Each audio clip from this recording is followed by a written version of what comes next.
10월 5일 제18호 태풍 차바로 많은 인명 피해와 또 재산 피해가 일어났습니다. 특별히 부산 해운대 고층 아파트 밀집 지역에 피해가 굉장히 컸습니다. 근데 원래 이 지역은 바다 해변가에 있기 때문에 그 해변에 파도가 치면 피해를 막기 위해서 그 길로 이렇게 따라서 방수벽을 설치를 했습니다.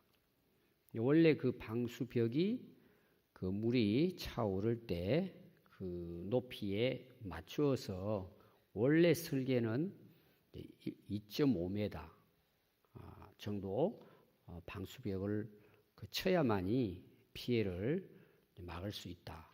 그렇게 해서 이제 공사를 시작하는데 그 아파트 주민들이 보기가 좋지 않다고 그 벽을 내리라고 한 것입니다. 그래서 반으로 줄인 거예요. 그래서 한 1.5m 가까이 그렇게 방수벽을 길 쪽으로 쭉 쳤다고 합니다. 근데 이번 피해는 결국 그 아파트 주민들이 피해를 입게 됐습니다. 결국은 그 시청의 직원들이 그 방수벽을 다 허물고 원래 그 설계한 대로 2.5m로 쌓기로 했다고 그렇게 신문에 나왔습니다. 자, 우리가 태풍이 일어나면 많은 피해를 입습니다. 근데 우리가 그 태풍이 불면 우리는 피해 보는 것만 생각을 합니다. 근데 실제로 그 태풍이 일어나는 것은 우리에게 주는 유익이 훨씬 더 많다는 거예요. 첫 번째는 이 태풍이 일어나면 물이 부족함으로 가뭄의 피해 가운데 있는 지역들은 가뭄에서 벗어난다는 것입니다. 또 열대 지역의 그 뜨거운 열을 추운 지역으로 옮겨주므로 열대 지역 사람들은 시원하게 살 수 있고 또 추운 지역에 있는 사람은 따뜻하게 살 수 있다는 것입니다. 그리고 또 태풍으로 인해서 그 바다의 그 모든 그 물이 위아래로 이게 바뀌어진답니다. 잘 섞어주는 거죠. 태풍이 일어나므로. 그래서 바다의 생물들의 먹이인 플랑크톤을 골고루 분배를 해 준다고 합니다. 그래서 우리가 이렇게 눈에 보이는 피해보다는 유익을 가져다 주는 것이 훨씬 많다는 것입니다. 그게 이제 자연의 이치죠. 하나님의 창조의 이치라고 볼 수가 있습니다. 그래서 성경도 보면은 성경의 기록에 풍랑에 대해서 또 태풍이 일어난 것에 대해서 많이 기록하고 있습니다. 우리가 잘 아는 마태복음 8장에 보면 예수님이 그 배를 타고 제자들과 함께 이제 갈릴리 바다를 이제 떠나십니다. 근데 갑자기 바다에 큰 풍랑이 일어납니다. 오늘로 말하면은 폭풍입니다. 폭풍우가 일어나서 물이 이제 막 배 위로 덮치는 것입니다. 그러니까 뭐 옛날에 그 배가 다 나무로 만든 조그마한 배죠. 그러니까 이제 침몰 위기에 놓입니다. 막 제자들이 부르짖습니다. 근데 예수님은 그 풍랑 중에도 주무시고 계십니다. 그래서 제자들이 예수님을 깨웁니다. 우리 이제 다 죽게 됐습니다. 예수님이 어떻게 했으면 좋겠습니까? 그 예수님이 주무시다가 깨어나셔서 제자들에게 하시는 말씀이 몇 가지 나옵니다. 첫 번째가 뭐냐 하면 너희들 왜 무서워하느냐? 왜 그 말씀을 했을까요? 내가 너와 함께 하는데 왜 무서워하느냐? 지금 태풍의 문제인데 예수님은 전혀 엉뚱한 답을 하는 것입니다. 지금 태풍을 해결을 해 주셔야 되는데 야 너희들 왜 그 태풍을 무서워하느냐. 여러분 태풍이 불어오면 무서워요 안 무서워요? 무섭죠. 제자들 입장에서는 지금 예수님이 주무시다 일어나가지고 헛소리하는 것처럼 느끼는 거예요. 그리고 또 말씀이 이어서 믿음이 적은 자들아. 지금 태풍이 일어나서 죽게 생겼는데 왜 무서워하느냐? 무서운 거죠. 그리고 또 태풍이 일어나면 어때요? 죽게 되죠. 근데 예수님 말씀은 야 믿음이 작은 자들아. 그 당시 제자들의 입장에서는 이게 도대체 말이 안 되는 내용이죠. 다 죽게 생겼는데 무서워하느냐? 믿음이 적은 자들아. 그리고 예수님이 바다와 바람을 꾸짖어 태풍을 잔잔하게 하십니다. 그때 제자들이 놀라워하면서 예수님이 어떤 사람이길래 바람과 바다도 순종하는가 하고 이제 이 이야기가 끝이 납니다. 여러분들 이 말씀은 잘 알고 있는 내용이죠. 아니 예수님이 제자들과 함께 배를 타고 가는데도 큰 풍랑이 일어났다는 거예요. 우리가 생각할 때는 예수님이 우리와 함께 배를 타고 가면 뭐 풍랑이 일어날 수는 있어요.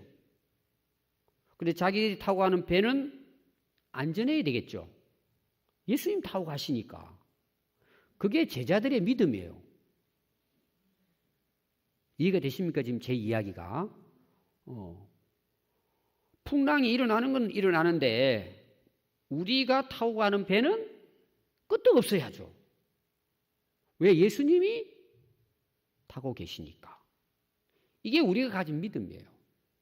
근데 풍랑이 일어나니까 물이 배에 막 부딪히고 배가 잠기게 됩니다. 그럼 이 이야기는 왜 기록이 되고 있을까?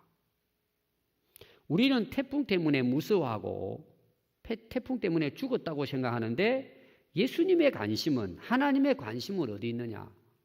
우리가 죽고 사는 문제보다 더 중요한 게 있다는 거예요. 그게 뭘까요? 죽을지라도 태풍에 뒤집을지라도 제자들이 예수님을 진정으로 하나님의 아들로 구원자로 믿는 믿음에 있는 것입니다. 이거 오늘날도 똑같습니다. 물론 처음에는 이것이 우리가 잘 이해가 안 돼요.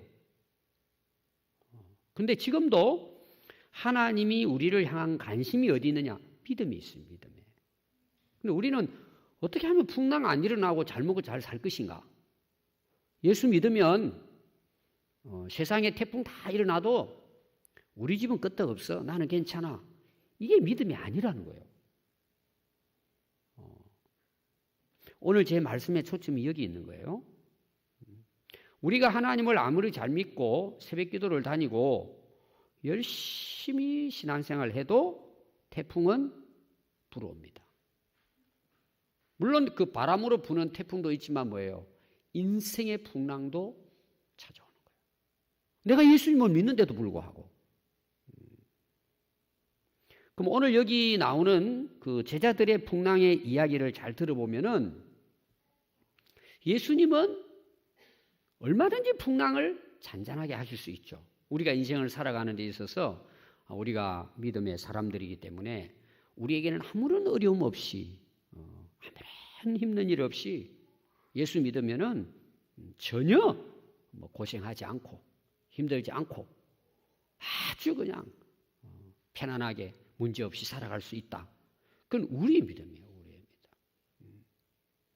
그런데 안 그렇잖아요. 실제 우리 삶을 보면 많은 풍랑이 일어납니다. 왜 그럴까? 왜? 또 어떤 경우에는 우리가 기도도 열심히 하고 하나님 말씀대로 살려고 참 애쓰고 노력하는데 어려움을 당할 때가 있어요. 위기를 만날 때도 있습니다. 그럼 여러분 되게 기도하면서 무슨 기도를 해요? 이해가 안 되는 거예요. 하나님이. 왜 하필 하나님 납니까? 내가 지금까지 그래도 그렇게 열심히 다른 사람보다 훨씬 더 신앙생활도 잘하고 그렇게 살아가는데 왜 하필 납니까? 그리고 막 원망하고 불평할 때도 있습니다. 자, 오늘 읽은 우리가 말씀이 욥에 대한 욥. 여기 욥기는 욥 이름이 욥. 원래 이름은 이욥이요. 이욥. 히브리어로는 욥에 대한 이야기예요. 우리 욥에 대한 이야기를 잘 알죠. 많은 고난을 당한 믿음의 사람입니다. 욥은 언제 인물이냐? 아브라함 시대 때 인물이에요. 그러니까 지금부터 약 4,000년 전의 인물입니다. 자, 1장 1절부터 보면 욥에 대한 생애가 나옵니다. 욥을 이제 소개하는 내용이 나옵니다. 간략하게 보면은요, 우스 땅이라는 곳에 욥이 살았어요. 우스 땅은 오늘날 아라비아 지역입니다. 팔레스타인 위쪽 지역이에요. 근데 욥이 어떤 인물이냐? 온전하고 정직하고 하나님을 경외하고 악을 떠난 사람이다. 자, 한마디로 말하면 뭐예요? 정말 훌륭한 사람이에요. 이런 사람 찾아보기 어렵죠. 그리고 하나님께서 또 자녀들을 아들 7에 딸 3을 주었어요. 그 당시 축복 중에는 자녀들이 많으면 복 받았다고 생각했습니다. 그러니까 자녀가 10명이에요. 그리고 거기 읽어보면 소유물에 대해서 나와요. 그 재산이죠, 재산. 양이 7천, 낙타가 3천, 소가 500결이, 암나귀가 500마리. 어마어마한 가축을 갖고 있습니다. 오늘로 말하면 뭐 아파트가 몇 채, 적금이 얼마 들어있고 이런 거예요. 엄청난 재산을 가지고 있었습니다. 자, 거기서 끝나지 않아요. 정말 훌륭한 그 욥은 어떻게 소개가 되느냐? 이 사람은 동방 사람 중에 가장 훌륭한 자라. 그럼 뭐 굉장한 인물이죠. 가장 훌륭한 자라는 거예요. 다른 번역은 가장 큰 부자였다 이렇게 기록합니다. 그러니까 우리가 욥을 보면은 그 당시로 오면은 굉장한 인물입니다. 근데 거기서 또 끝나지 않아요. 그 자녀들이 생일을 맞잖아요. 10 자녀들이 생일을 맞습니다. 그러면 그 생일 맞은 집에 가가지고 잔치를 벌리는 거예요. 그러니까 온 식구들이 모여가지고 이제 잔치를 벌립니다. 그리고 이제 잔치가 딱 끝이 나면요, 자녀들을 하나하나 다 불러요. 그리고 하나하나 그 자녀들을 위해서 하나님 앞에 번제를 드리는 것입니다. 성결할 수 있도록, 하나님 앞에 거룩하게 살아갈 수 있도록 아침에 일어나서 그 자녀들의 그 명수대로 하나님 앞에 감사의 제사를 드리고 헌신의 제사를 드립니다. 오늘로 말하면 하나님, 우리 아들, 우리 딸 하나님 앞에 깨끗하고 거룩하게 하나님 말씀대로 살아갈 수 있도록 하나님 은혜를 주시고 이 자녀들을 하나님의 뜻을 따라 살아가도록 하나님께 올려드립니다. 10명이 전부 다 숫자별로 아침에 일어나가지고 번제의 제사를 드립니다. 그러면서 그 뒤에 나오는 내용이 그 욥이 말을 해요. 하나님, 혹시 내 아들들이 죄를 범하여 마음으로 하나님을 욕되게 하였을까 함이라. 자, 이게 행위로 범죄한 것도 범죄한 거지만 마음으로라도 하나님 앞에 혹시라도 불신하고 거짓말하고 못된 생각을 하고 죄 지은 게 있다면 하나님 성결하고 깨끗하게 해주세요. 그 욥이 항상 이렇게 했다는 거예요. 자녀들의 생일 때마다. 그러면 10명의 자녀이면 제가 봤을 때는 한 달에 한 번씩은 그렇게 했다는 내용이에요. 그럼 또 자기하고 아내하고 하면은 딱 12개월이에요. 그냥 달마다 하나님 앞에 그렇게 하나님 앞에 거룩하고 성결하게 살게 해 주십시오. 마음으로라도 하나님 앞에 범죄한 게 있다면 회개합니다. 하나님을 경외하고 하나님 뜻대로 꼭 우리 자녀들 살게 해주세요. 이렇게 예배 드렸다는 거예요. 굉장한 믿음의 사람입니다. 자, 근데 하루는요, 사탄이 찾아와요. 하나님 앞에 찾아와 이런 이야기 하는 거예요. 하나님, 제가 이렇게 보니까 그 욥이라는 인물이 있습니다. 그래서 그래 네가 그 욥을 잘 보고 왔냐? 그래 어떠하더냐?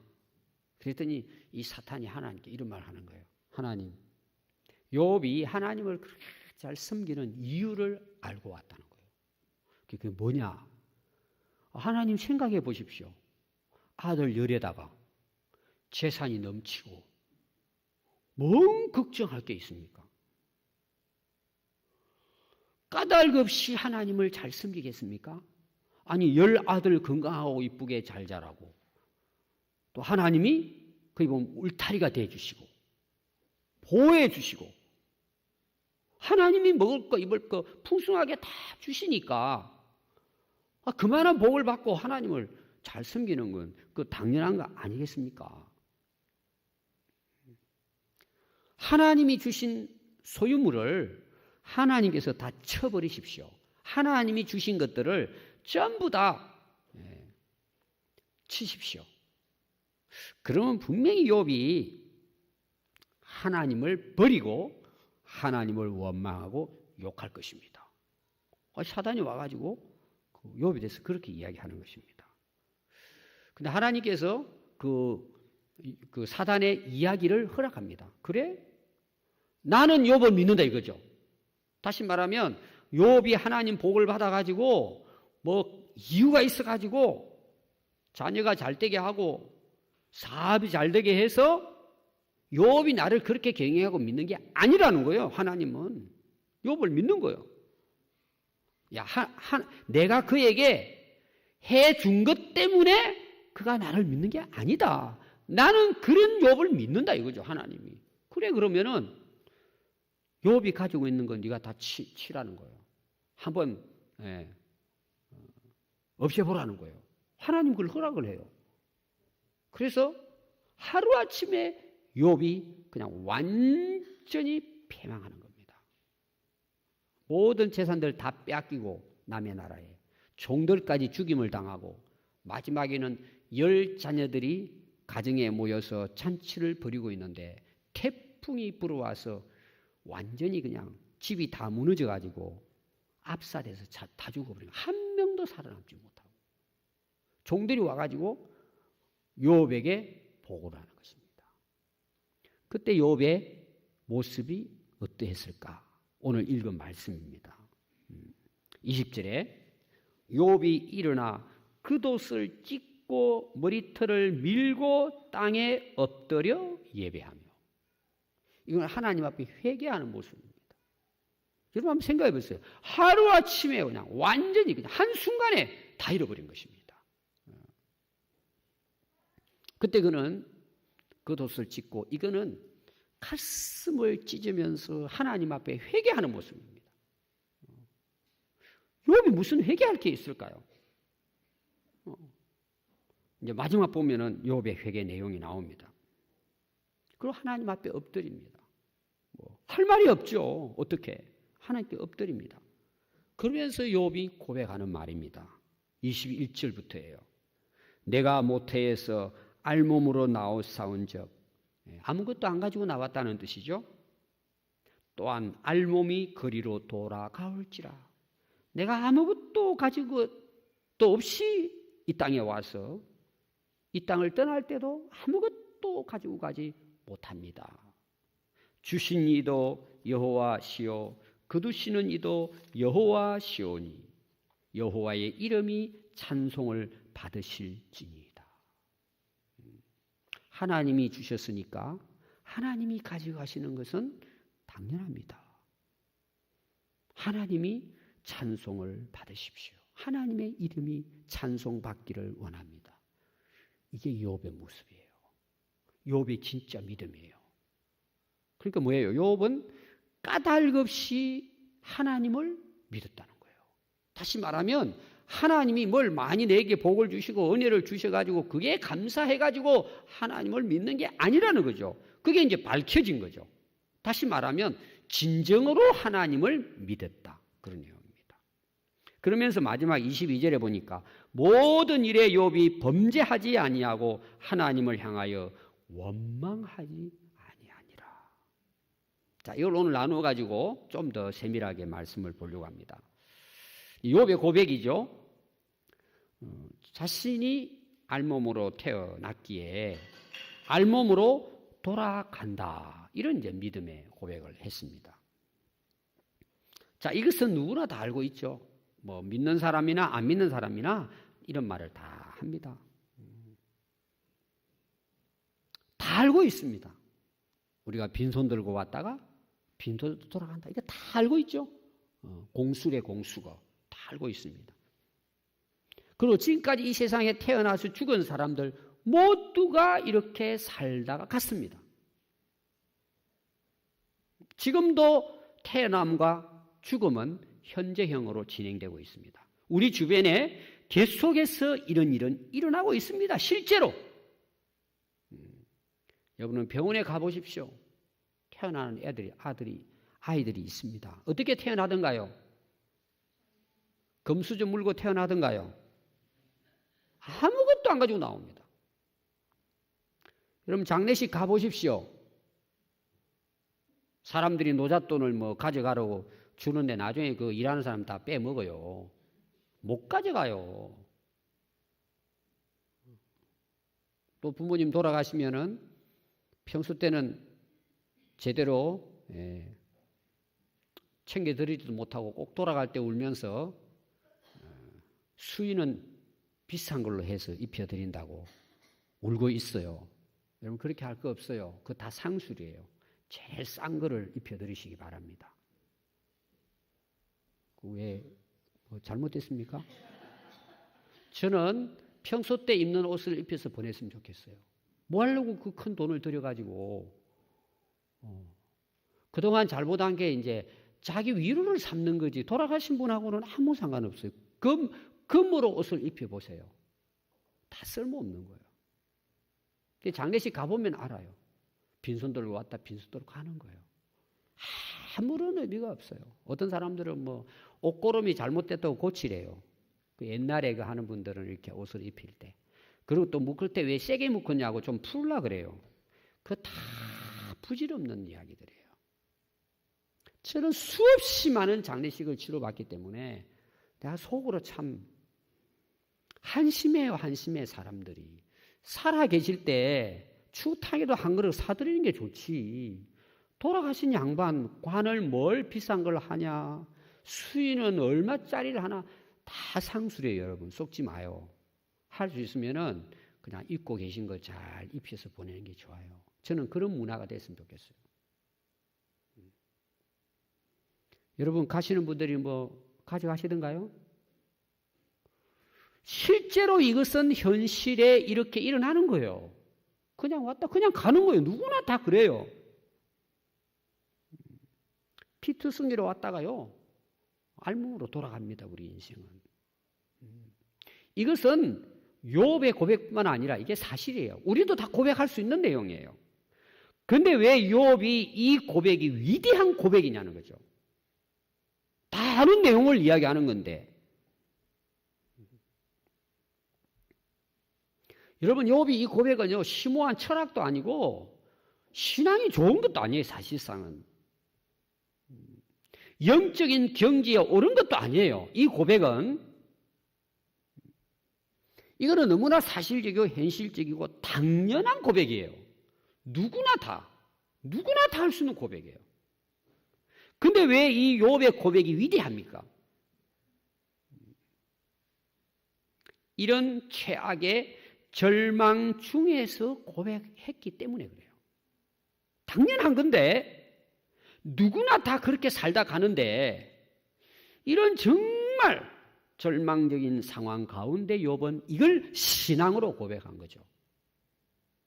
어차피 그렇게 된다는 여러분 이게 쉬운 겁니까? 다 아는 내용이지만 그래서 이것이 뭐예요? 진짜 욥의 믿음이라는 거예요. 진짜 그게 그러니까 우리가 신앙생활 하면서도요 입으로는 이야기를 잘해. 입으로는. 근데 막상 자기에게 어려운 어떤 상황이 딱 주어지면은 그게 사실임에도 불구하고 그걸 부인해요. 고백하지 못해요. 온갖 불신의 말부터 원망하고 막 남을 탓하고 뭐 그런다고 여러분 문제가 해결되는 것도 아닌데. 근데 욥은 그런 정말 극한 상황 속에서도 실제로 자기 믿음을 그렇게 고백했다는 사실이 중요한 거예요. 여러분 불신자들뿐만 아니고 교회를 다니는 사람 중에서도요. 평소 때는 이렇게 우리가 신앙에 대한 믿음에 대한 이야기를 잘 하지만 막상 이런 위기를 만나면 예를 들어서 하루아침에 가진 재산을 잃는다든지 가족을 한순간에 잃는다든지 그럼 여러분 그 우리가 어떻게 받아들입니까? 인간적으로 정말. 근데 그때 여러분들이 뭐 사람들이 있는 데서 뭐 사람은 빈손 들고 왔다 빈손 들고 갑니다 이런 고백은 할 수 없지만 우리 마음속으로 그래 인생은 하나님 앞에 이렇게 살다 가는 거야. 정말 이렇게 받아들이고 하나님 앞에 이런 믿음의 고백을 할 수 있느냐? 이건 여러분 진짜 어려운 부분이에요. 다 평소 때는 뭐 어려움 없을 때는 다 뭐 일하게 합니다. 온갖 뭐 좋은 말을 다 하죠. 근데 그런 딱 상황에 내가 부닥쳤을 때 내 믿음의 고백이 어떠하냐 이거죠. 어떤 사람들은요 그런 절망 가운데 실족에서 좌절하여서 근늪에서 헤매다가 자기 인생을 끝마치는 사람도 있습니다. 이게 우리 인간의 연약함이라고 볼 수 있죠.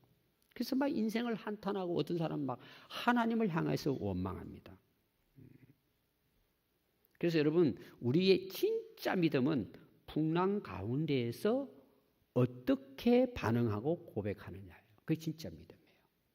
그래서 우리 성도님들 어려움을 당하고 어떤 위기를 만났을 때 가서 그 이야기하는 걸 잘 들어보면 진짜 자기 신앙의 모습을 보게 돼요. 자기도 그렇고 그대로 나타납니다. 그대로.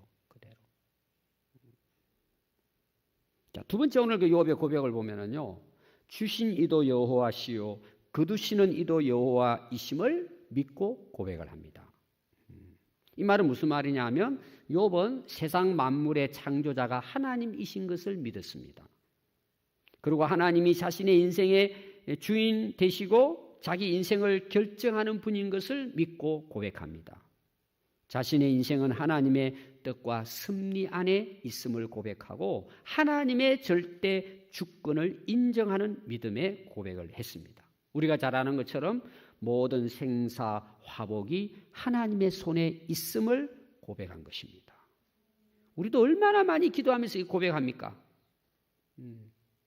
하나님을 우리 인생의 주인으로 모든 생사 화복이 하나님께 있다. 이 다 우리가 알고 있습니다. 그런데 실제로 내 인생의 위기를 만나고 내 인생의 풍랑을 만났을 때 이런 고백을 진정으로 할 수 있느냐는 거죠. 정말 하나님의 주권을 인정할 수 있느냐는 것입니다. 그건 여러분들이 지금도 여러분 삶 속에 나타나고 있습니다. 지금 여러분들의 삶 속에. 하나님 지금 주어진 이 모든 것이 하나님이 제게 주신 것입니다. 몇 프로? 100%. 전부 내 생명까지도 내 삶 자체도 현재 살아오는 모든 삶이 하나님으로부터 주어진 것이다. 그리고 뭐죠? 이것이 어느 순간에 다 사라져도 주신 자도 여호와시고 가져가시는 분도 여호와이십니다. 그건 여러분들이 잃어보면 알아요. 잃어보면 건강도 잃어보고 가진 것도 잃어보면은 그때 우리 고백이 맞아. 주신 자도 하나님이시고 취하시는 자도 하나님이시다. 진짜 고백할 수 있느냐? 그럼 여러분 위기를 만났을 때만 이 고백을 해야 되는 걸까? 욥이 그렇게 살았을까? 아니죠. 욥이 이렇게 고백할 수 있는 것은 욥은 평상시 그렇게 사신 분이에요.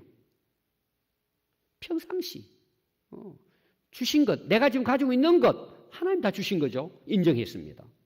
또 하나님께 드릴 때도 내 것이 아니고 주신 그분에게 올려드리는 것입니다. 이런 믿음을 가지고 실제로 욥은 살았습니다. 그 2장이 넘어가면은요 8절부터 욥의 아내가 나옵니다. 욥이 다 잃어버리고 욥이 이제 몸도 악창이다가 만신창이가 됩니다.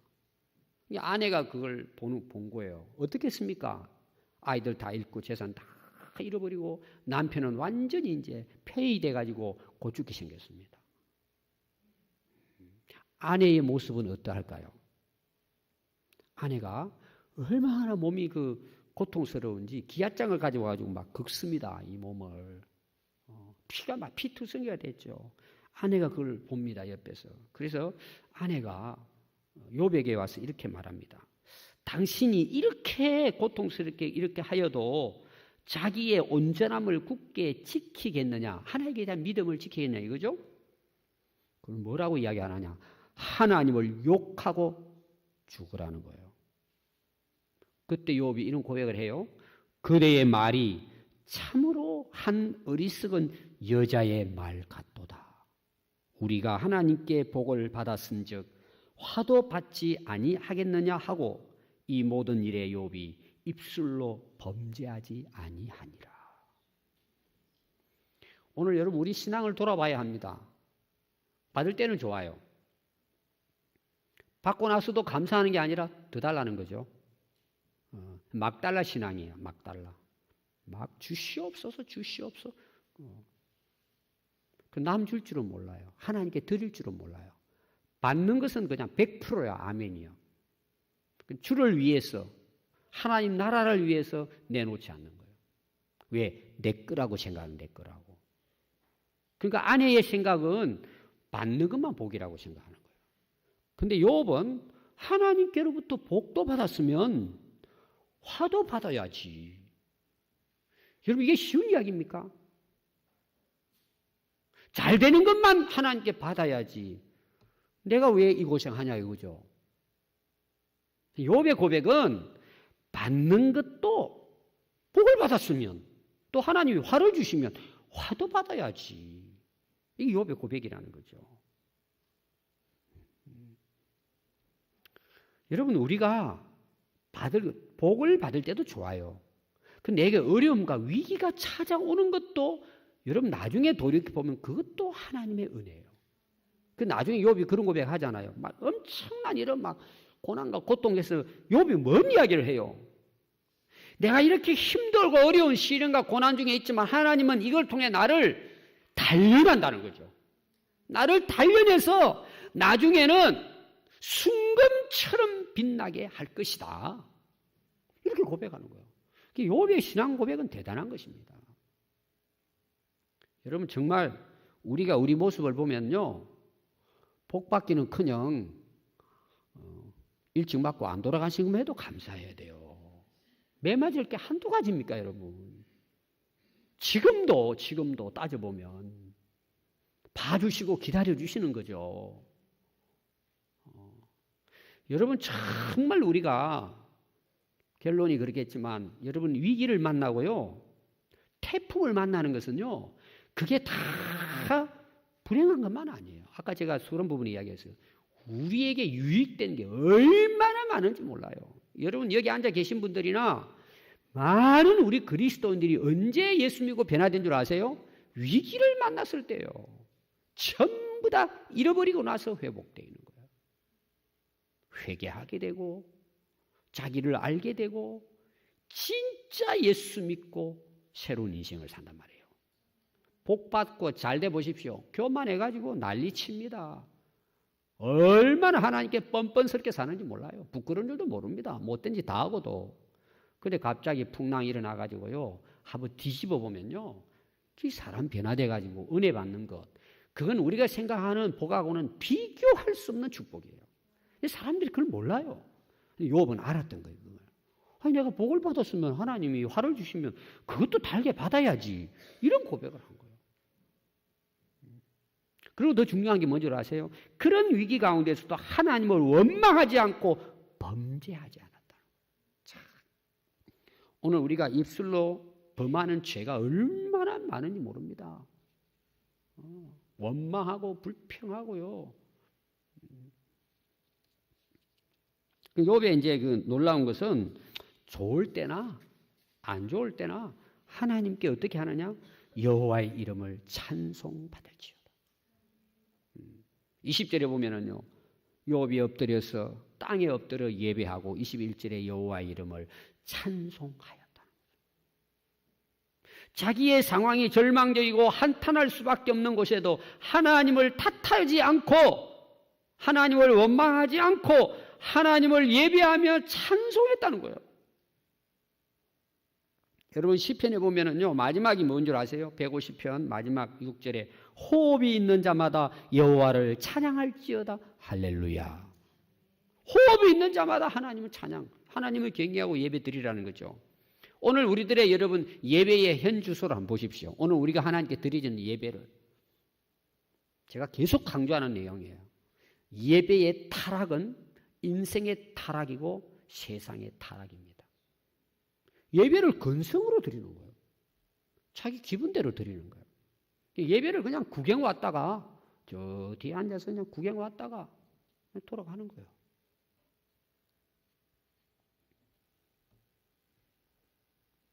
여러분 초신자들은 하나님을 잘 모르니까 이제 뭐 그럴 수 있죠. 예배에 대해서 어느 정도 그래도 교회를 다니고 세례도 받고 믿음이 있고 뭐 직분도 갖고 했다면은요, 첫 번째가 예배예요. 여러분 예배가 잘못되면요, 그 신앙은 다 잘못되는 거예요. 여러분 예배는 자리에 앉아 있는 것이 아닙니다. 우리 마음이잖아요. 마음을 하나님, 진짜 하나님을 예배하는 거예요. 우리가 찬송 부를 때도요, 뭐 가사를 그 음을 이게 아니고 하나님을 진짜 찬송하느냐가 중요해요. 진짜 그분을 찬송하느냐. 여러분 기도도 마찬가지예요. 기도를 그냥 청산유처럼 기도하는 게 아니고 진짜 하나님을 믿고 기도하느냐는 거죠. 그럼 여러분들이 잘 알아요. 1시간 예배 드리는데 그냥 왔다가 그냥 뭐 이렇게 으슬렁거리다가 그냥 돌아가는 거예요.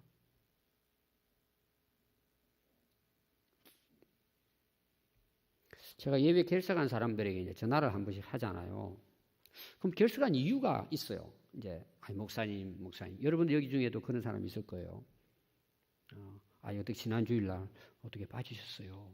그럼 여러분들이 지금까지 잘 그 경험 있는 분들 생각해 보세요. 뭐라고 답을 했는지 한번 보십시오. 뭐라고 답을 했는지. 그걸 누가 듣고 계실까요? 하나님이 다 듣고 계세요. 그게 자기 믿음이에요. 하나님을 그렇게 예배 드린다면 그 예배를 하나님 받으시겠냐는 거죠. 여러분들이요, 진짜 하나님 편에서 딱 내 믿음을 펼쳐보면요, 심각하다고 알아야 돼요. 저는 예배 하나만 놓고 봐도, 여러분 예배가 안 되면 신앙생활은 다 안 되는 거예요. 다 안 되는 거예요. 저는 설교하지만 저도 예배자예요. 제가 자주 여러분들이 그런 이야기 하죠. 우리 교회당 앞에는 의자가 없어요. 의자가. 옛날에 의자가 어땠어요? 왕들이 앉는 의자였어요. 지금도 그 옛날 예배당 가면은 그 캐톨릭이라든지 보면은 뒤에 그 앉는 의자가 어때요? 왕자요, 왕자. 나무를 이렇게 해가지고. 우리 교회는 그런 의자가 없어요. 제가 교회 건물 지을 때부터 여러분 앉아있는 의자를 여기 만들어 놓은 거예요. 왜 이렇게 했냐? 제가 이유가 있기 때문에 멋있으라고 이렇게 한 게 아니에요. 목회자도 예배자예요. 예배 지켜보는 사람이 아니에요. 예배 사회자도 아니에요. 예배 인도자도 아니에요. 사실은 같은 예배자예요. 근데 목회자가 예배가 타락되면 신자들 예배 타락되죠.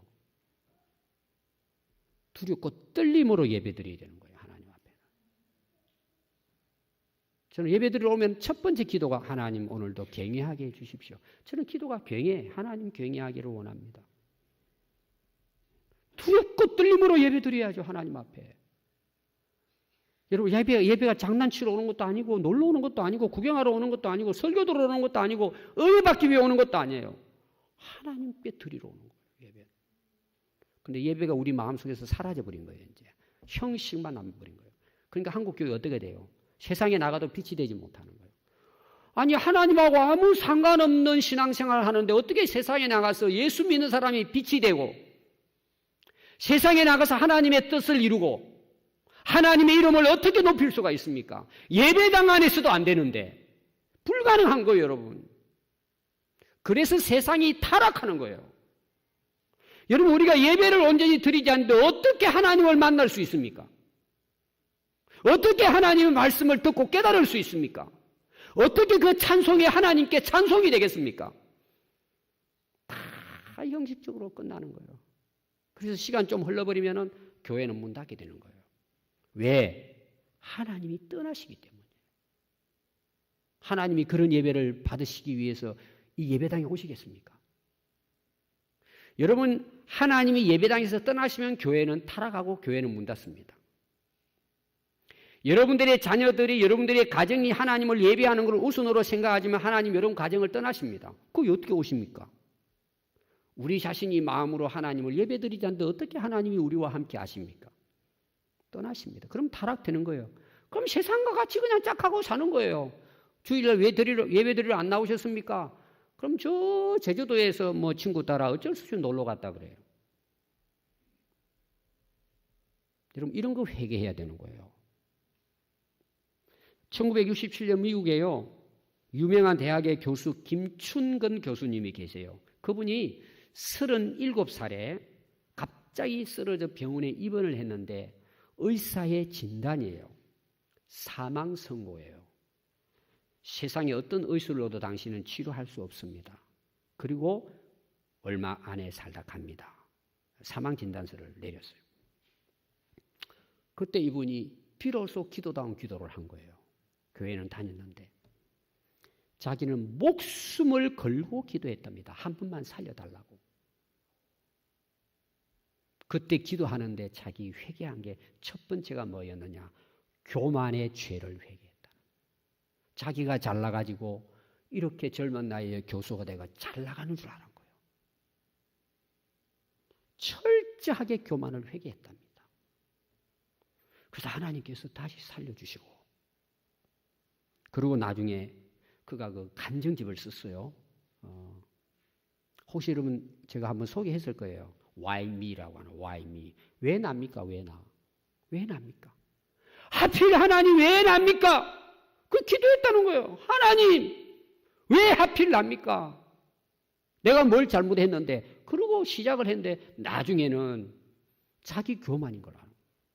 그걸 철저히 회개나서 살려서 하나님이 미국에서 주는 최우수 교수상을 받은 거예요. 지금도 건강하게 살아계시는데 그분의 책을 읽으면 마지막에 Why me라고 끝나요. 그 Why me가 뭐냐? 하나님 하필이면 어째서 나에게 이런 은혜와 큰 복을 주십니까? 왜 하나님 납니까? Why me? 하나님 은혜가 너무 큽니다. 그렇게 바뀌었다는 거예요. 저는 여러분들에게 이런 은혜가 있기를 바라요. 위기와 고난 가운데 하나님 왜 하필이면 납니까? Why me? 근데 이제 그걸 통해서 하나님 은혜를 깨닫고 회개하고 거듭났어. 하나님 왜 나에게만 이렇게 큰 은혜를 주십니까? 왜 납니까? 그렇게 고백할 수 있었다는 거 아닙니까? 여러분, 태풍과 고난은 우리에게 죄를 회개할 수 있는 은혜를 주십니다.